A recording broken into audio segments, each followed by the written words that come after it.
Last 30 days, हार या जीत।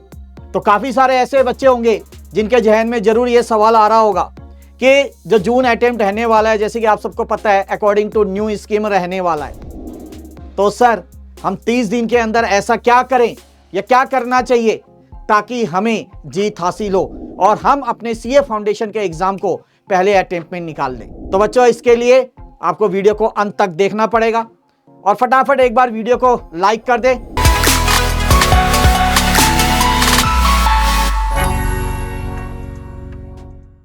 तो क्या है सर कि इस 30 दिनों को हम लोग किस तरीके से यूटिलाइज कर सके। अब काफी बच्चे पता क्या कर रहे हैं आज के टाइम पे, रील्स, सोशल मीडिया में बार बार कहता हूं कि दूर हो जाओ, दूर हो जाओ, दूर हो जाओ।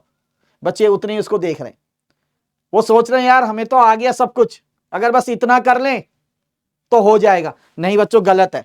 ऐसे करके देखो आप लोग का पता क्या होगा, भाई कल कर लूंगा, परसों कर लूंगा, तरसों कर लूंगा, ऐसे करते करते करते 20 दिन तो आपके बीत जाएंगे, रह जाएंगे आखिरी के 10 दिन, पछताना पड़ेगा।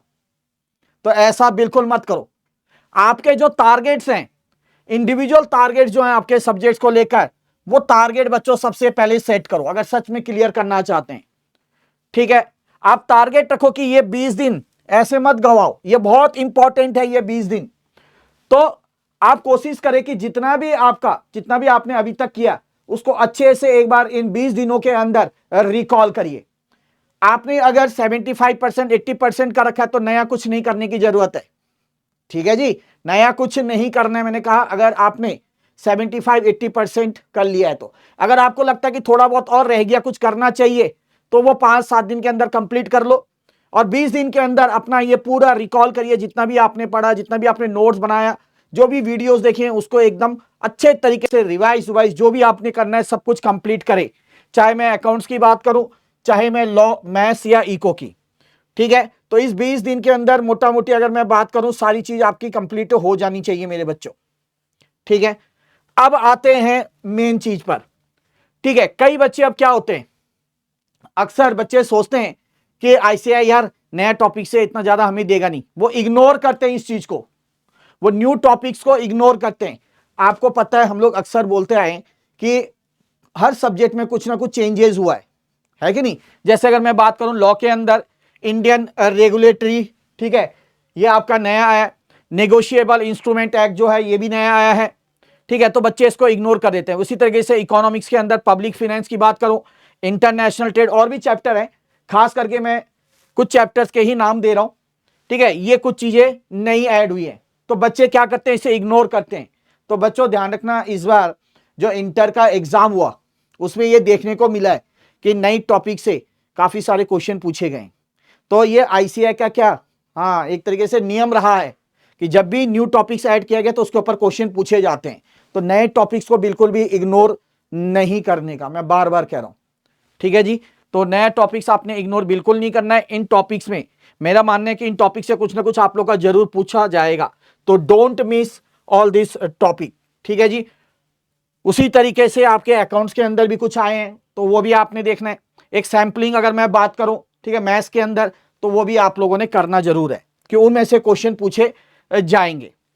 अब जब 20 दिन में आपने सब कुछ कर लिया, उसके बाद आखिरी के जो 10 दिन रहेंगे उसकी प्लानिंग कैसे होनी चाहिए। ठीक है, 10 दिन की जो प्लानिंग है वो बहुत क्रूशियल है बच्चों, वेरी इंपॉर्टेंट, क्योंकि मेन खेल जो है यहीं पे होगा। इलेक्शन का टाइम है, तो अभी जो टाइम है ना इलेक्शन के लिए, जैसे आप सबको पता है, मैं अगर दिल्ली की बात करूं तो इलेक्शन है, तो ये टाइम जो है, ये 7-8 दिन 9 दिन इलेक्शन से पहले, ये टाइम क्या है, बहुत क्रूशियल है। आप लोग अगर देखोगे नेताओं को बस रैलियां रैलियां रैलियां, प्रचार प्रचार करे जाना है, क्योंकि उनको पता है कि इस टाइम अगर जोर लगाएंगे ना पास हो जाएंगे, है ना। तो वही चीज है भाई। तो इस टाइम अगर ये जो मैं कह रहा हूं 10 दिन के अंदर अगर आप ये प्रैक्टिस करें एमटीपी, ठीक है, do more and more revision, ज्यादा से ज्यादा रिवीजन जितना हो सके। रिवीजन करने के लिए अगर नोट्स है तो वो अपने नोट्स से पढ़िए, नहीं तो आप लोग के लिए मैंने बार बार बोल रखा है कि हमारी परफेक्ट रिविजनरी बुक, ठीक है, ये भी आप ऑर्डर कर सकते हैं। ठीक है, हर एक सब्जेक्ट की अलग अलग मिलेगी, तो आप लोग इसको ऑर्डर कर सकते हैं। जो बच्चे नजदीक रहते हैं वो तो हार्ड कॉपी ले सकते हैं, बट इसके अलावा, ठीक है, आपको सॉफ्ट कॉपी भी मिलती है, ई बुक मिल जाएगी। ठीक है, वहां से आप अच्छे तरीके से अपने रिवाइज कर सकते हैं। इन 10 दिनों में सिर्फ आपको एक एक बार गो थ्रू करना है बस। उसके लिखा है मैंने यहाँ पे परफेक्ट रिविजनरी बुक। उसके बाद सबसे बड़ी बात है कि टेस्ट, बच्चे टेस्ट नहीं देते हैं। जैसे आपने टेस्ट देना है कि सर टेस्ट, बच्चे पूछते हैं कि सर टेस्ट कहां से दे, कहां से दे। तो बच्चों टेस्ट के लिए अगर मैं बात करूं तो हमारा ऑल इंडिया चैलेंज 3.0 है, जिसमें बहुत सारे टेस्ट लगे हुए हैं। ठीक है, ये भी आप लोग ले सकते हैं। ठीक है, तो और यहां जाकर आप टेस्ट दे सकते हैं। इसका लिंक मैं नीचे दे दे रहा हूं, तो जाके देखिए किस तरीके से हर एक टॉपिक के ऊपर, फुल कोर्स के ऊपर ये टेस्ट बनाए गए हैं।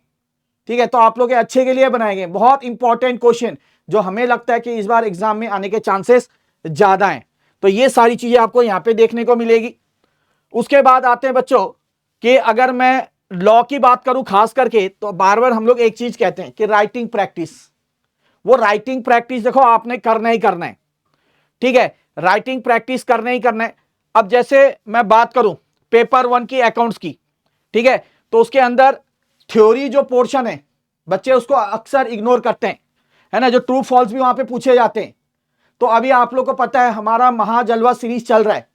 ठीक है, तो यस सर कराने वाले हैं बहुत जल्द आप लोग को ट्रू एंड फॉल्स। ठीक है, इसके ऊपर भी अभी आने वाला है हमारा, तो वो सीरीज जरूर आप ज्वाइन करिएगा। इसके लिए हमारे चैनल से बने रहिएगा, जुड़े रहेगा। जो नए बच्चे देख रहे होंगे चैनल को सब्सक्राइब जरूर कर दे, ताकि आपको ये इंफॉर्मेशन प्रॉपर टाइम पे मिलता रहे। अब जैसे आपको पता पेपर 1 और पेपर 2 ये डिस्क्रिप्टिव टाइप का है ना, तो इसमें आप लोगों ने अच्छे से करना है भाई। उसके बाद पेपर नंबर 2 लॉ। ठीक है, तो लॉ के अंदर जैसे कि मैंने कहा क्या करना है आपने, हाँ, राइटिंग प्रैक्टिस खूब दबा के करना है। पेपर नंबर 3 की अगर बात करूं, quantitative aptitude, past year question करना है, मॉक टेस्ट पेपर करना है, स्टडी मैथ जो एक्सरसाइज क्वेश्चंस हैं वो करने हैं बच्चों, बहुत इंपॉर्टेंट है। ठीक है, तो पेपर नंबर 3 और 4 जो है आपका एमसीक्यू बेस्ड रहने वाला है। पेपर नंबर 4 की अगर मैं बात करूं, इकोनॉमिक्स। ठीक है, सिलेबस बहुत ज्यादा हो गया मानता हूं, तो अगर आप सिर्फ परफेक्ट प्रैक्टिस बुक को फॉलो करें तो it is more than sufficient. ठीक है, वीडियो के अंत तक बने रहना बच्चों, क्योंकि अब मैं बताने वाला हूं कि इन चारों अगर सब्जेक्ट की इंपॉर्टेंट टॉपिक्स हैं क्या क्या हैं, वो मैं अभी आप लोगों को बताने वाला हूं। बच्चों आपकी जानकारी के लिए बता दूं कि ग्रूमिंग एजुकेशन एकेडमी लॉन्च कर चुका है अपना नया YouTube channel grooming CA insights. इसके अंदर आईसीआई के द्वारा जितने भी इंपॉर्टेंट नोटिफिकेशन या अपडेट दी जाती है, ये आपको इस चैनल के माध्यम से जानकारी हासिल होगी। तो फटाफट जाइए और चैनल का लिंक जो नीचे दे रखा है उसको सब्सक्राइब करें। ठीक है, तो अब मैं एक एक करके हर एक सब्जेक्ट के जो इंपॉर्टेंट टॉपिक्स है वो डिस्कस करने वाला हूं। तो सबसे पहले मैं आ रहा हूं बच्चों अकाउंट्स के ऊपर। क्या है इंपॉर्टेंट टॉपिक्स? ठीक है, अकाउंट प्रोसेस, बीआरएस, ठीक है, इन्वेंटरीज, उसका डेप्रिसिएशन, एमोर्टाइजेशन, ठीक है, बीओई, बिल्स ऑफ एक्सचेंज हो गया आपका, प्रोमिसरी नोट्स हो गया, ठीक है, कंपनी अकाउंट हो गया। कंपनी अकाउंट में एकमात्र अगर देखें आप 15 से 25% इसका वेटेज है, और अगर मैं ऊपर की बात करूं तो ये 30 से 35% का वेटेज रखता है। इसके अलावा थ्योरी जैसे मैंने आपको पहले ही बताया, ट्रू फॉल्स, ये भी आपका अच्छा एक वेटेज रखता है। तो ये सारे इंपॉर्टेंट टॉपिक्स है। ठीक है, ये तो करने ही करने हैं आपने। उसके बाद लॉ के अंदर सेल्स ऑफ गुड्स एक्ट आ गया आपका, आईपीए 1932, कंपनीज एक्ट 2013, फिर negotiable instrument act, Indian regulatory framework, ठीक है, उसके बाद बेलमेंट एंड प्लेज, और उसके बाद है आपका इंडेमनिटी एंड गारंटी। ये दोनों ही आपके इंडियन कॉन्ट्रैक्ट एक्ट के ही पार्ट है। ठीक है जी, तो ये नए टॉपिक है, नए टॉपिक मिस नहीं करना है, मैंने आपको कहा, उसको इग्नोर मत करिए, वहां से क्वेश्चन पूछे जाएंगे। अगर मैं जैसे मैंने पहले भी कहा इंटर के केस में ऐसा देखा गया है। ठीक है, उसके बाद आता है क्वांटिटेटिव एप्टीट्यूड। तो स्टैट्स के अंदर measure of central tendency and dispersion, correlation and regression, index number, sampling, logical reasoning, चारों 4 चैप्टर करने। और मैथ्स के अंदर अगर सिर्फ मैथमेटिक्स ऑफ फिनेंस, जो कि पहले टाइम वैल्यू ऑफ मनी के नाम से जाना जाता था, इतना कर लेंगे, it is more than sufficient. ठीक है, आराम से पास हो जाएंगे। इसके अंदर एक और ऐड कर लो, statistical description of data, theory question ज्यादा पूछा जाता है।